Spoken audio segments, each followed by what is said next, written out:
En este video vamos a conocer el proyecto estructural al cual le vamos a hacer el análisis de sistemas de entrepiso. Como te venía diciendo, es un proyecto que se construirá en la ciudad de Medellín. El proyecto será destinado a uso residencial, es decir, apartamentos. El sistema estructural corresponde a sistemas de pórticos resistentes a momentos. El proyecto está conformado por 23 losas aéreas, 4 de ellas corresponden a niveles de parqueaderos, que son las iniciales. Por el diseño de esas losas, por el momento no nos vamos a preocupar. Seguido a esos 4 niveles de parqueaderos le siguen 17 losas de apartamentos, es el piso típico, y luego dos niveles de cubiertas técnicas. El análisis lo vamos a hacer sobre el piso típico, sobre la losa del piso típico. Esta es la arquitectura real del proyecto. Esta arquitectura pues es de resaltar que en la periferia del proyecto tiene balcones, entonces debemos considerar una carga viva pues importante y diferente al resto de la edificación. Y pues identificamos aquí un vacío, que lo vamos a ver como un vacío estructural en la planta que vamos a ver más adelante, sin embargo será destinado a escaleras, y estos vacíos que vamos a ver también más adelante, pues ya estamos viendo que son requeridos para el paso de los ascensores. De resto, es un proyecto muy típico, muy común aquí en nuestro medio. Así que como ingenieros estructurales, cuando nos enfrentamos a la pregunta de cuál es el mejor sistema de entrepiso para un proyecto en particular, intervienen diferentes factores en la decisión. El primero, y es el que tenemos más arraigado en nuestro ser, es cuál será la configuración, cuál será la propuesta estructural que conduce al menor consumo de materiales, es decir, a la menor cantidad de metros cúbicos de concreto, a la menor cantidad de kilogramos de acero. Sin embargo, también tenemos siempre en la mira pues proponer sistemas, proponer soluciones que favorezcan al proceso constructivo, es decir, que minimice errores en la obra y además pues que favorezcan a la velocidad del proyecto. Sabemos que los gastos administrativos, que los gastos de manos de obra son rubros supremamente importantes en la construcción, y entonces también debemos cuidarlo. Y finalmente podríamos tener alguna solicitud del equipo de arquitectura, alguna necesidad de viabilizar algún concepto que pueda ser viabilizado por algún sistema de losa en particular. Aquí vamos a ver unas imágenes en donde quiero que analicemos costo, velocidad y finalmente algunos requerimientos arquitectónicos. Así que comencemos. Aquí en la esquina superior izquierda, entonces vemos un sistema de losa en una dirección, de nervaduras dispuestas en solamente una dirección. Podemos identificar que las nervaduras son más gruesas, que están más espaciadas, y abajo vemos un sistema de losa de nervaduras en dos direcciones. Lo que tradicionalmente se cree es que el sistema de nervaduras en dos direcciones conduce finalmente a un menor consumo de materiales. Sin embargo, esto es importante aclarar que varía de proyecto a proyecto. ¿Sí? Aunque tradicionalmente y se sabe que un sistema en una dirección, por ejemplo, de nervaduras gruesas, es más costoso que un sistema en dos direcciones de nervaduras delgadas, eh, cada uno tiene sus beneficios y habrá que analizarlos en función del proyecto, de cada proyecto, y dónde se encuentran esos beneficios y esas ventajas ocultas. En la segunda columna entonces vemos el armado de una losa en una dirección, en este caso son nervaduras delgadas, vemos los casetones, vemos la armadura de las vigas, la armadura de los nervios, ¿sí? Pero comparémosla con la de abajo es un armado de una losa con nervaduras en dos direcciones. Fijémonos que la de abajo tiene muchísima más cantidad de casetones, de los porones, los que se usan para aligerar la losa.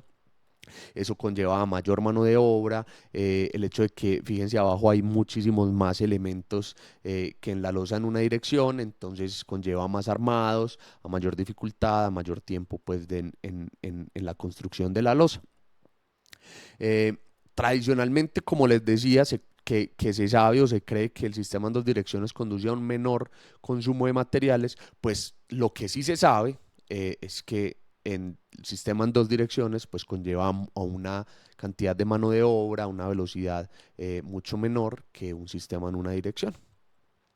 Finalmente estamos viendo dos conceptos arquitectónicos. Arriba estamos viendo una losa en dos direcciones en donde los porones son triangulares. Ya es una forma, digamos, geométrica diferente que seguramente se empleó arquitectónicamente. Y abajo estamos viendo ya una losa más atípica en donde tenemos nervios curvos, una losa que un ingeniero estructural pues por sí solo nunca se atrevería a proponer, y que lo que busca más es viabilizar un concepto arquitectónico. Así que cuando nos ponemos los pantalones de ingenieros estructurales y nos preguntamos cuál es el mejor sistema de entrepiso para el proyecto, normalmente estamos persiguiendo aquella propuesta que conduzca a la menor cantidad de materiales, ¿sí? Y aunque tenemos en nuestra cabeza y en nuestras propuestas pues una configuración que no genere una dificultad constructiva que inviabilice el proyecto, pues dar datos en ese aspecto digamos que no es nuestra responsabilidad primaria.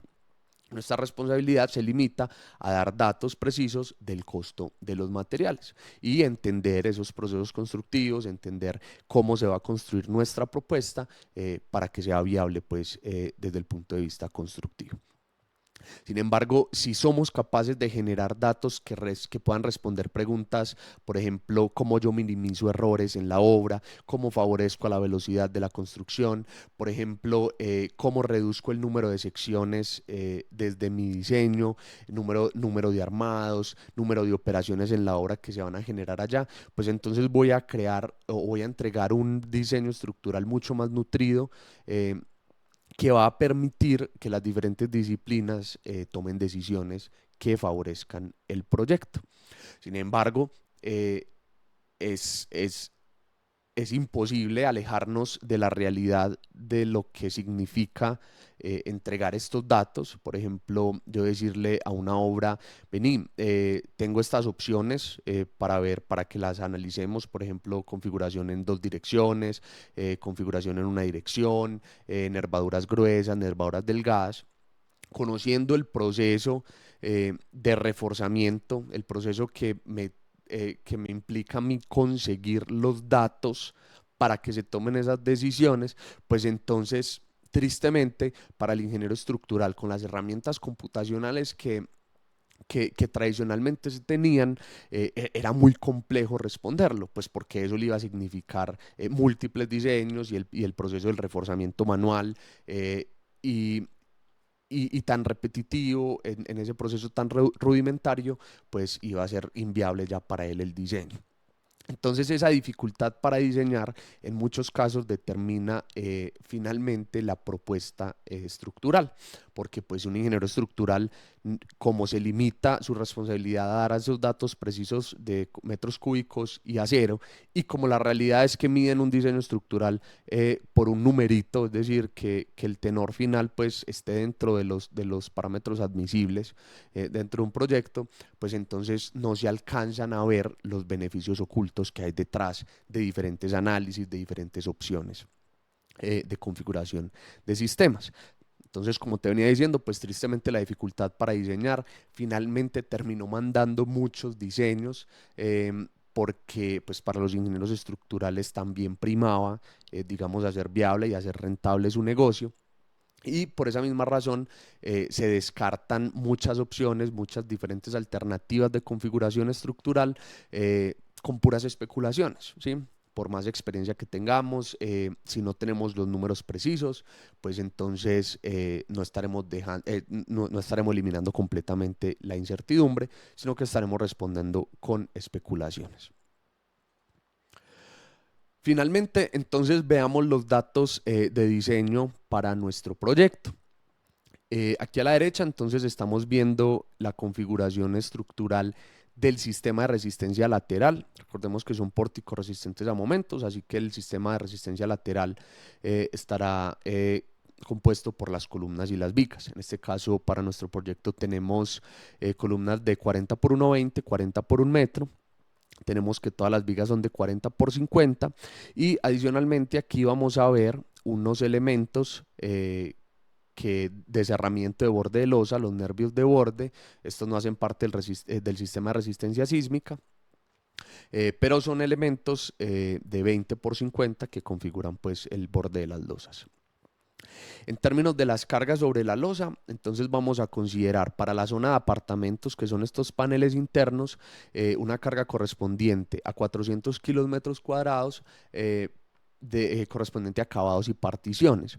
En este momento, entonces, estamos considerando particiones de mampostería.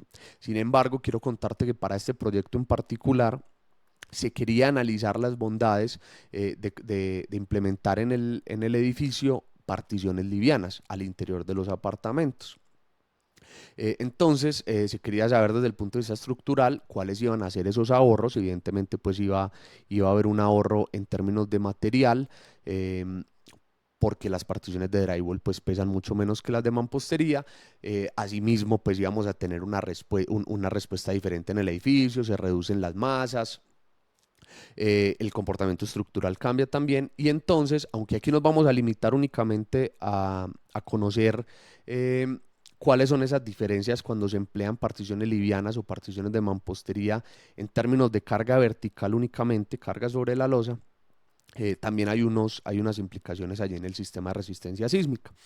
Entonces quiero que adicionalmente, cuando terminemos la elección de nuestro sistema de entrepiso, entonces vamos a coger esa mejor opción y vamos a mejorarla, vamos a ver las implicaciones que tiene, pues cuando se emplean particiones livianas y no particiones pesadas de mampostería. Bueno, y en la zona de los balcones tenemos acabados de 120 kilos metro cuadrado y la carga viva de 500 kilos metro cuadrado, que como te venía diciendo, pues es mayor. Se me pasó mencionar que entonces en las zonas de apartamentos la carga viva tenemos de 180 kilos metro cuadrado. Para el análisis de nuestras losas, de todas nuestras opciones, entonces vamos a considerar las siguientes hipótesis de diseño. Uno, las vigas y los nervios no tienen capacidad torsional. No queremos ese mecanismo de equilibrio, debido a que es un mecanismo que llevaría a una falla frágil de los materiales. Preferimos las fallas dúctiles, entonces vamos a asumir que ni las vigas ni los nervios tienen capacidad torsional. Y los nervios, entonces, para ese efecto, entonces se asumen articulados en las uniones con las vigas. En el próximo video, entonces, vamos a ver cuáles son los sistemas de losa que vamos a diseñar y cuáles son los que vamos a analizar. Vamos a comparar los resultados, vamos a ver cuál es el proceso desde la modelación hasta la obtención de los planos estructurales definitivos, y por supuesto te voy a presentar la herramienta computacional con la que yo realizo estos análisis para que veas cómo es todo el proceso.